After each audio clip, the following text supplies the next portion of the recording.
Hey guys, Bike here, and I'm back again with another YouTube video for last Epoch.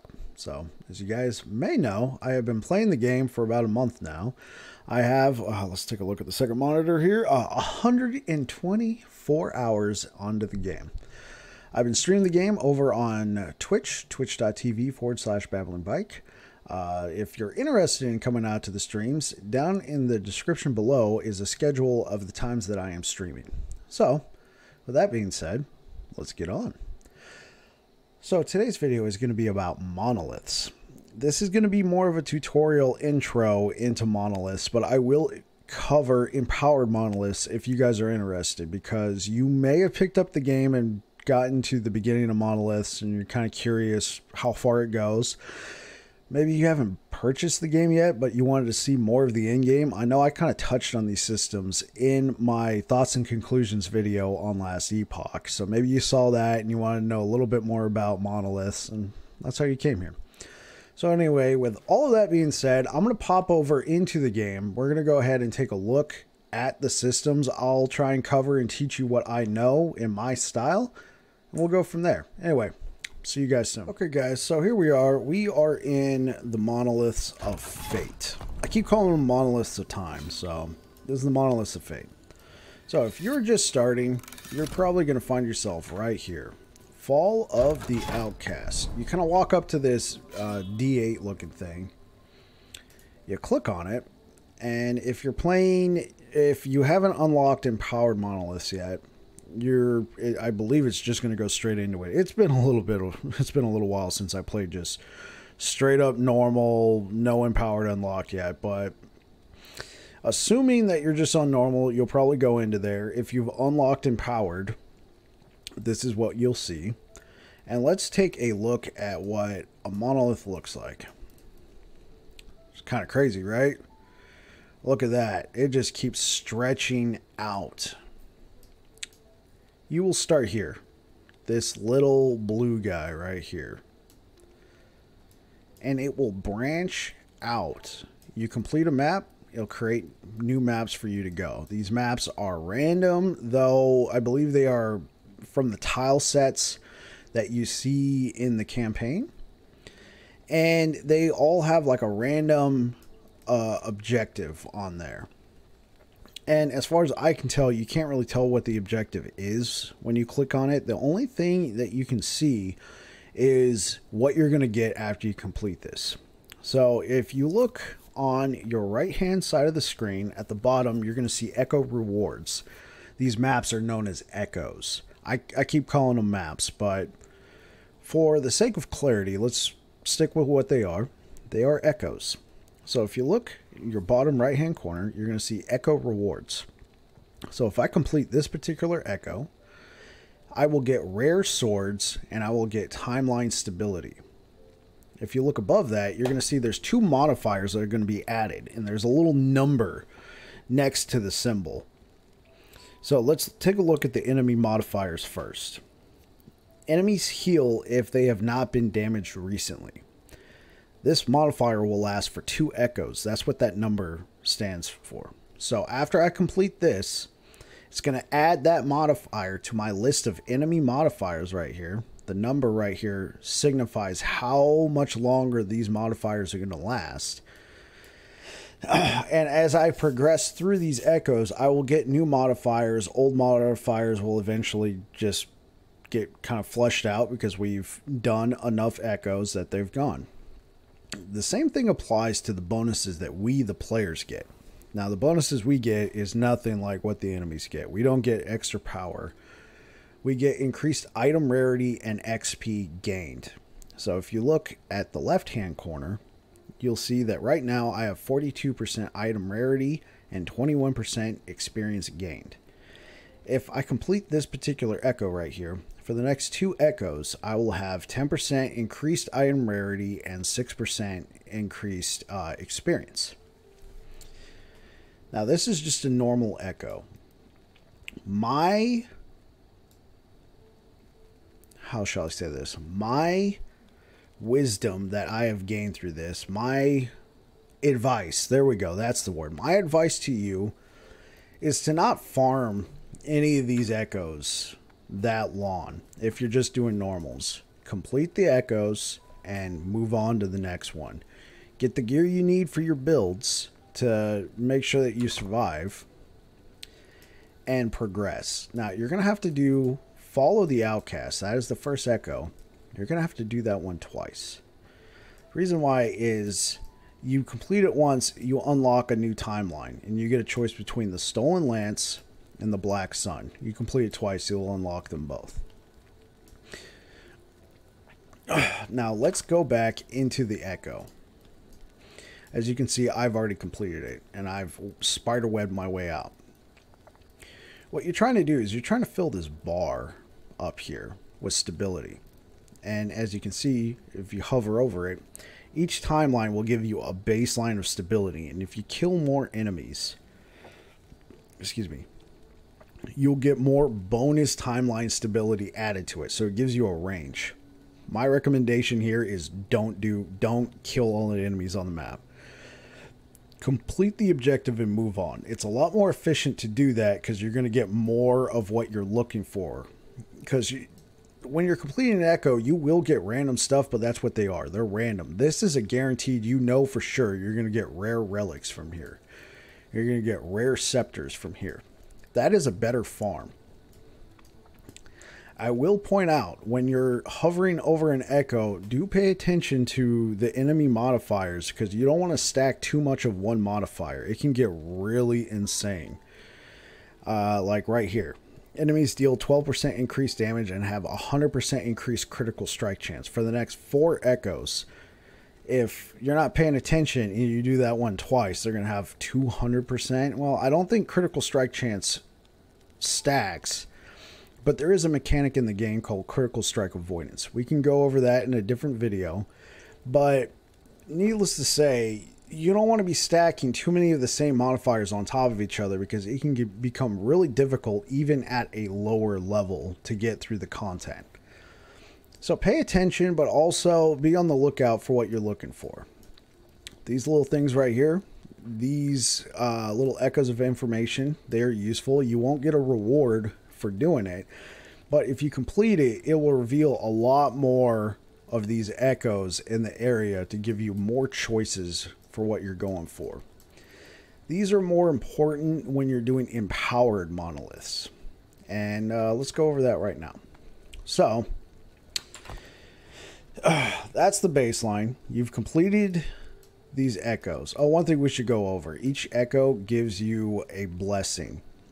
You get a choice of 3 blessings for completing the for beating the boss. After you beat the boss in each echo, each timeline, the timeline's kind of over. You can continue to grind it. I wouldn't recommend that. I would recommend just moving on to the next one, because you're going to really want to grind the timelines in empowered. So as you can see, this one right here is a grand blessing. These grand blessings are what you get from empowered timelines. Excuse me, I'm sorry, something's in my throat. You want to get these grand blessings from empowered timelines. They will replace your base blessings in the regular timelines. So you complete Fall of Outcasts twice. You complete this one. You complete this one. We're going to do, what you want to do is you want to complete all of these timelines. And when you have completed these last 3 timelines, this little nodule right here on the map will glow. You can walk over to it, click onto it, bam. You have now unlocked empowered timelines. Let's go over that. Okay, empowered timelines. This is where the end game really begins. So we're already down here at this particular timeline. Let's go ahead and click on it. As you guys can see, underneath here, I don't even think this shows up if you're in normals. I think these only start to show up in empowered timelines. It's been a little bit of time, so I apologize if that information is not correct. So we are here at the empowered timelines. You get exclusive echo rewards for each timeline. This particular timeline, you will randomly find these little nodules right here that will give you a unique bow or set bow. That's why it kind of has like the orange and green. If you are somebody who's running a bow build, this is probably going to be the timeline that you're going to want to farm. As you can see, there's also some differences now. Each timeline has a set level. The particular timeline that we have been looking at, Follow the Outcasts, has an area level of 58. All the enemies in there are level 58 with those modifiers stacked on top. Now that we're in Empowered timelines, everything's level 100 and it comes with a base corruption. Let's go over corruption. So here I am. I've clicked on this particular timeline, which I've been farming. I haven't pushed the corruption up too much. As you can see, it's at 109. Also have a ton of modifiers over here. But the purple skull is what your corruption is going to be. If you look right here, at 109 corruption, all enemies have 54% more health and they deal 54% more damage. Now that you're here in the Empowered timelines, my advice to you would be to, again, watch what you're going to get from the timelines in terms of the prize is going to be at the end. But also, look at the enemy modifiers. They last a lot longer now. This one right here, undead enemies deal 30% increased damage and have 30% increased health. It's going to last for 5 echoes. That can be a long time, and if you're running something like a crit build, like I am, you're going to want to pay attention, because I was not. If you look over here, enemies have critical strike avoidance. This kind of hurts my build. You may not fully understand that, but that kind of hurts my build. So we're going to start right here. If you've pushed any sort of corruption, this little node's going to appear right over here. That allows you to reduce corruption if it's become too hard. My advice is to just beeline it furthest away from this little blue node, because as you get further away, you're going to find even more rarer stuff. Also, what's going to happen is you're going to see more of these little blue echoes right here that pop up. Inside this echo is going to be a boss. If you kill the boss, it will raise the corruption. As we hover over it, echo rewards. It resets the entire echo web. So you know how we've built this huge web? Well, now it's going to be condensed again. We've reset it. The corruption is now even higher. So right here, enemies are going to have more health and damage. But what the corruption also does is it increases the rarity for our items and the experience that we're going to gain. So there's a give and take there. As I said, you want to keep pushing further and further away. You're going to find more of these little blue things as you go further. And the further away you get, you'll encounter more of these, and they will give a higher base corruption. So if you're really trying to push corruption in a certain timeline, these are the things that you're going to want to look for, and you're going to want to try and push it as far as you can before you do one of these. The boss is interesting. I'm not going to go over what the boss is right now. That'd be a good chunk of video just watching me fight this boss, but just know that he's there. Now that we are doing this, we are also doing the same thing as we were before. We are trying to fill this blue bar with stability. One thing I didn't go over before, and I apologize, is after you complete these 3 nodes right here, this third node is where the boss is going to be. These are like echo quest lines that pop up. In Empowered, you can go straight to the boss. In a regular monolith, monolith, you would have to complete these 2 little echo quest lines before you can get to this quest line. The nice thing about being able to go straight to the boss, if you fill out this bar, is you can kill the boss, and each boss drops has a little loot table of drops that they have, so you can farm some pretty good uniques from them, and the uniques get better in rarity and quality if the corruption is higher. It's also worth noting that if you are in if you kill the boss on the timeline, you'll get this one thing called Gaze of Orbis. What this does is it adds a stack to your corruption. As you can see right here, as we're hovering over this little blue nodule, the corruption bonus that we get, you see it stacks. There's +4 corruption, +23 bonus corruption, because I've pushed a few different timelines at a higher corruption, so this is kind of like a catch-up mechanic, so you can farm at a higher corruption right away.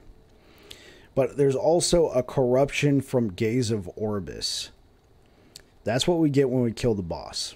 So all of these stacked together can really help you push corruption if you're trying to get more XP, trying to farm more bosses, trying to farm better items, and the like. Anyway, I think that covers everything that I know about monoliths. I know this video is a little bit longer, but I appreciate you guys watching. If you have any questions, feel free to leave a comment in the comments down below, or you can come by my live streams. I'm trying to stream every day, but we're not there yet. But I do stream most evenings, 6 p.m. to 9 p.m. Pacific. The description down below will have the schedule there. Anyway, you guys take care. Have a good one. Cheers.